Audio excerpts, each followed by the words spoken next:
They certainly will keep pushing, won't they? 9 straight wins, 9 games to go. Whose shoes would you rather be in right now, Paul? Right, Man City off at your peril. Nothing's really changed. Liverpool got to win every game. Paul, has changed. They've still got to win every game this season. They've still got to win every game. Prior to Monday, that's a big change. Monday and tonight. You know what? They're still 1 point and they're playing Liverpool at home. Why do you say it's not changed? Because they've still got to win every game. If Man City win every game and draw with Liverpool, they win the league. It's in their hands now. It wasn't in their hands before It's not in Monday. their hands. It was in their hands. If Liverpool win every game, they win the league. Yeah, but same with Man City. That wasn't the case before Monday. Same with Man City. Man City play at home. There's not. You're talking about a Man City team that have won 14 so games on the trot so many times over the last 3 or 4 years. I mean, everybody's City won celebrating here 16 tonight like Prior it's to won. Monday, if Liverpool had won every game, they don't win the league. Yeah, they do. No, they don't. City dropped points, didn't they? Yeah, but they were 3 points. They would have still had to win every You've game. got your abacus, Karen. Liverpool would have still had to win every game. You've got to remember, Man City go to Selhurst Park, they draw 0-0. They had enough chances to win 2 football matches. They're not looking like they're going to score a goal.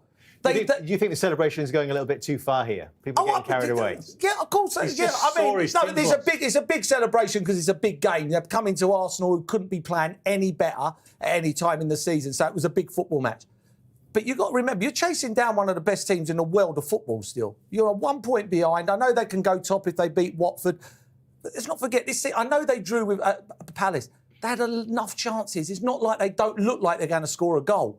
It's not like we're sitting there and we're going, they drew 0-0, but never looked like scoring in a month of Sundays. This team can reel off 8 wins on the trot like that. And I mean like that.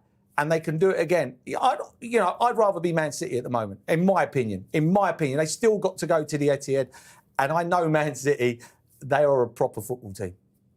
What do you think? If Man City... It's not finished. Sorry. If Liverpool turn up at the Etihad in 3 weeks' time or 4 weeks' time and play like that they did in the first half, that'll be the end of it. What do you Sorry, think? Joan.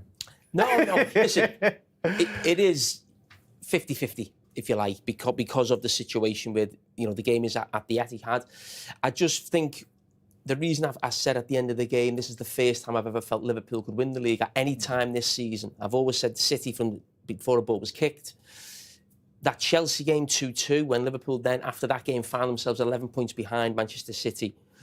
And Graham, to be fair, on that day was the only one in the studio who said Liverpool are still in this race. I thought it was well gone. And Man City aren't in bad form, as Paul said, or losing lots of games or dropping lots of points. Because these teams are so good now, just drawing a game, I think they've drew 2 and lost 1 against Tottenham. And in all those games, certainly the Tottenham game I was at, the Palace game, City didn't play poorly. But that's how good these teams are. We are watching 2 of the best teams we've ever seen in the Premier League, and a draw is a defeat now. It does feel like that. But I just think Liverpool with... You're looking at me funny. No, carry on. No, a draw now feels like the end of the world because you're just expecting teams to just win. But the reason I say Liverpool is the first time I felt they win, I just feel the signing of Diaz, and not just him as an individual, what it's done to Liverpool. What Liverpool brought off the bench is much better than when the year they won the Champions League, the year they won the league. Now they're actually bringing not better players on, but if someone's having a poor game, someone's going to come on and improve Liverpool from the bench. That's a massive difference that this team has never had. Have your say on this.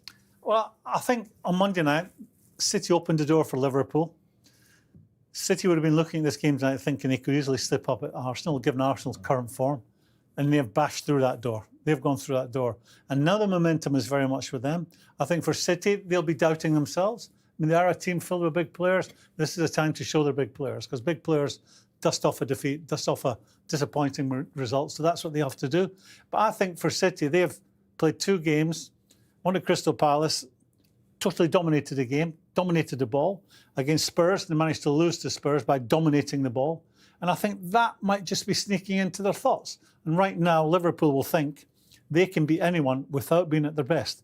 And Liverpool are quite different in as much as they've got... I think for City, City, it's all about scoring the perfect goal. I don't think that's what Liverpool are. I think Liverpool have got players that... I'm trying to think of a rustic team, more of a... they can get the job done in a different way. They don't have to be bossing the game and having all that possession. You know, that was a nip and tuck game in the first half. They started the second half, it became a bit end to end. And the minute someone made a mistake, like the Arsenal goalkeeper, they're punished. Or even Thiago. Yeah, but Playing in Lacazette. You have to factor in. You know, if Alisson doesn't make that save, it could have been a very different game.